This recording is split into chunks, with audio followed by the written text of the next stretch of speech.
Hello everyone, আসসালামু আলাইকুম। আরও একটি ভিডিও নিয়ে চলে আসলাম আমি। আশা করি সবাই ভালো আছেন, আমিও ভালো আছি। আজকে একটা টপিক নিয়ে কথা বলবো। অনেকেই ধারণা যে আপনি বিদেশ যাওয়ার জন্য ভিসা পেয়ে গেছেন, এখন আপনি পুরোপুরি সেটেল এবং আপনার আর কোনো কিছুর প্রস্তুতি নেওয়ার দরকার নেই। আসলে পুরোপুরি এটি সত্য নয়। আপনি যখন ভিসা পেয়ে গেছেন, মাশাআল্লাহ, ভালো কথা, বাট ভিসা পাওয়ার পরে আপনি যখন একটি দেশে যাচ্ছেন, সেখানে পড়াশোনার জন্য অথবা স্থায়ী হওয়ার জন্য, আসল স্ট্রাগলটা কিন্তু আপনার শুরু হবে যখন আপনি দেশ থেকে বাইরের দেশে যাবেন। তো আজকে আমার ভিডিওতে আমি আলোচনা করব যে কোন কোন বিষয়গুলো নিয়ে আগে প্রস্তুতি নিয়ে রাখলে আপনার জন্য যে কোনো দেশে গিয়ে সেটেল হতে সুবিধা হবে। তো প্রথমে যদি আমি একটি ব্যাপারে কথা বলি, সেটা হচ্ছে আপনার যত একাডেমিক সার্টিফিকেট আছে এবং আপনি যতগুলো জব করেছেন তার যেই এক্সপেরিয়েন্স সার্টিফিকেট আছে সেগুলো কালেক্ট করে নিন। তারপরে যেই বিষয়টি নিয়ে আমি কথা বলবো সেটা হচ্ছে আপনি দেশ থেকে অবশ্যই যাওয়ার আগে একটি ড্রাইভিং লাইসেন্স করে নেবেন। কারণ জানেন যে বিদেশে গিয়ে আসলে আমরা ফাইন্যান্সিয়ালি অনেক টানপোড়েনের মধ্যে অনেকেই থাকি। কারণ যারা বিদেশে যায় বা বিদেশে সেটেল হতে চায় তাদের অনেক মধ্যবিত্ত, কেউ রিচ ফ্যামিলি থেকে বিলং করে না যে আপনার 50,000 70,000 ইউরো সে একা বহন করবে। সুতরাং তার তো সেখানে জব করে তার জীবিকা নির্বাহ করতে হবে। সেক্ষেত্রে তাকে একটি ভালো জব পাওয়ার জন্য তার যে পুরনো এক্সপিরিয়েন্স আছে সেটা শো করা, এবং পাশাপাশি সে যদি তার ড্রাইভিং লাইসেন্সটা ওই দেশের কনভার্ট করে নিতে পারে ড্রাইভিং লাইসেন্সের সাথে, সেই জন্য তার নিজ দেশের ড্রাইভিং লাইসেন্সটা দরকার হবে। সেক্ষেত্রে আপনি যদি আগেই নিয়ে যান, সেক্ষেত্রে আপনার জন্য এটা অনেক সহজ হয়ে যাবে। এরপরে দ্বিতীয় যেটা বলবো সেটা আপনি যদি করোনার টিকা দিয়ে থাকেন তাহলে সেই ক্ষেত্রে করোনার যে টিকার সনদটি আছে সেটি নিয়ে যাওয়া। কারণ অনেকাংশে দেখা যায় যখন আপনি আপনার দেশ থেকে করোনা টিকার সনদটি নিয়ে যাবেন, সে দেশের হেলথ ইন্স্যুরেন্স অথবা হেলথ রিলেটেড যে কোনো কাজের জন্য এটি আপনার দরকার হবে। আপনি তখন আর তাড়াহুড়ো করে দেশ থেকে আপনার নেওয়ার প্রয়োজন নেই, এটি আগে থেকেই আপনি যদি ম্যানেজ করে রাখেন। এরপরে যে বিষয়টি বলবো সেটা কিছু সিভি নিয়ে যাওয়া। কারণ আপনি সেখানে যেহেতু জব করবেন, আপনি তো অটোমেটিক্যালি জব পাবেন না, আপনাকে অবশ্যই সিভি বিভিন্ন জায়গায় দিতে হবে, অ্যাপ্লাই করতে হবে। সো যদি আপনার একটি ভালো সিভি তৈরি করা থাকে আপডেটেড, এবং আপনি যদি কিছু প্রিন্ট করে নিয়ে যান যাওয়ার সময় প্রথমত, সেক্ষেত্রে আপনার কিছু কস্ট কমতে পারে। কারণ আপনি জানেন পার্সোনাল সিভি বা বাংলাদেশের মতো অ্যাভেলেবেল কম্পিউটার বা প্রিন্টের যেই দোকান সেটা ইউরোপ আমেরিকাতে থাকে না যেভাবে বাংলাদেশে পাওয়া যায়।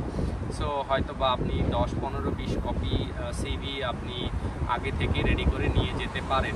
সেক্ষেত্রে এটা আপনার জন্য বুদ্ধিমানের কাজ হবে। এরপরে আমি যেই বিষয়টি বলবো, আপনি যেই দেশেই যান না কেন পড়াশোনা করার জন্য অথবা স্থায়ী হওয়ার জন্য, সেই দেশের ভাষা যদি ইংরেজি ব্যতীত অন্য কোনো ভাষা হয় তাহলে সেই ক্ষেত্রে আপনি তাদের ভাষা যদি অ্যাটলিস্ট বেসিক লেভেলের জ্ঞানও অর্জন করে যান, সেই ক্ষেত্রে সেখানে লোকাল মানুষদের সাথে আপনি মিশতে পারবেন এবং তাদের সাথে কমিউনিকেট করাটা আপনার জন্য অনেক ইজি হয়ে যাবে। ইভেন আপনি জব পাওয়ার জন্য অনেকাংশে অন্যদের থেকে এগিয়ে থাকবেন।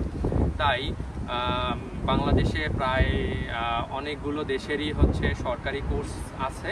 যদি আপনার কাছে এমন সময় থাকে যে 1-1.5 মাসের মতো, সেই ক্ষেত্রে আপনি সেই কোর্সগুলো সরকারিভাবে কোর্সগুলো করে তারপরে যেতে পারেন, যাতে সে দেশে গিয়ে আপনার জন্য খুবই ইজি হয়ে যায় তাদের সাথে চলাফেরা করার জন্য।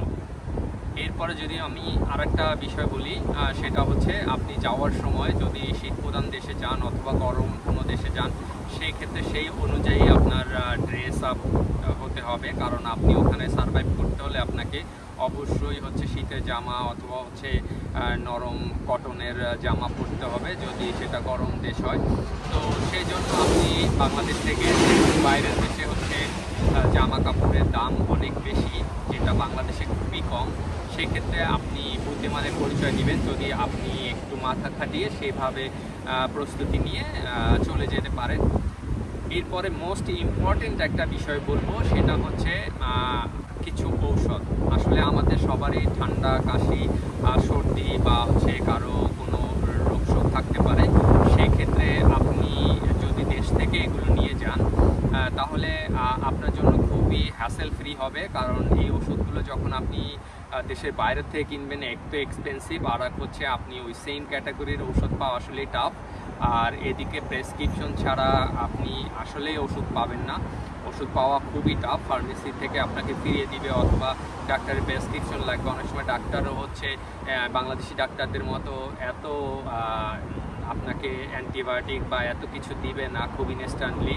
ইভেন আপনি যদি, আমি আমার এক্সপিরিয়েন্স থেকে বলতে পারি, আপনি যদি খুব মানে ডক্টর দেখাতে যান এবং আপনি খুব খারাপ ফিল করতেছেন বাট ওখানে প্রকাশ করলেন না, তাহলে আপনি এমার্জেন্সি কোনো সিচুয়েশনেই আপনি এমার্জেন্সি পাবেন না। দেখা যায় বিদেশের মাটিতে একটা জিনিস মানে খুবই পরিচিতি আছে যে মানুষের যতটুকু অসুখ না থাকে তার চেয়ে বেশি ভান করতে হয় ট্রিটমেন্টটা পাওয়ার জন্য, কারণ আপনি যখন ভান করবেন তখনই কেবলমাত্র আপনাকে সেই এমার্জেন্সি ট্রিটমেন্টটা ডক্টররা দিয়ে থাকেন। আদার হ্যান্ড ওরা আসলে সিম্পল ওষুধ অথবা হচ্ছে গাইডলাইন দিয়ে আপনাকে ছেড়ে দিবে। সো আপনি বুদ্ধিমানের পরিচয় দিবেন যদি আপনি কিছু ঔষধ আপনার চাহিদা মতো আপনি আগে থেকেই কিনে নিয়ে যান। সো এইগুলোই আসলে বেসিক প্রিপারেশন। এগুলো আপনি যদি আগে থেকে সুন্দরভাবে প্রস্তুতি নিয়ে নেন তাহলে হয়তো বা আপনার একটা দেশে চলার জন্য আপনার জন্য খুবই খুবই এফেক্টিভ হবে এবং আপনি সে দেশে খুব সুন্দরভাবে সেটেল হতে পারবেন। আমি আরও বিভিন্ন বিষয় নিয়ে ভিডিও ফিউচারে বানাবো। আশা করি আপনারা যদি আমার ভিডিও দেখতে পছন্দ করেন আমাকে উৎসাহ দিবেন এবং লাইক শেয়ার এবং কমেন্ট করে আমাকে জানাবেন যদি নতুন কিছু বিষয় নিয়ে আমার থেকে শুনতে চান। সবাই ভালো থাকবেন। Thank you so much. Bye bye, take care.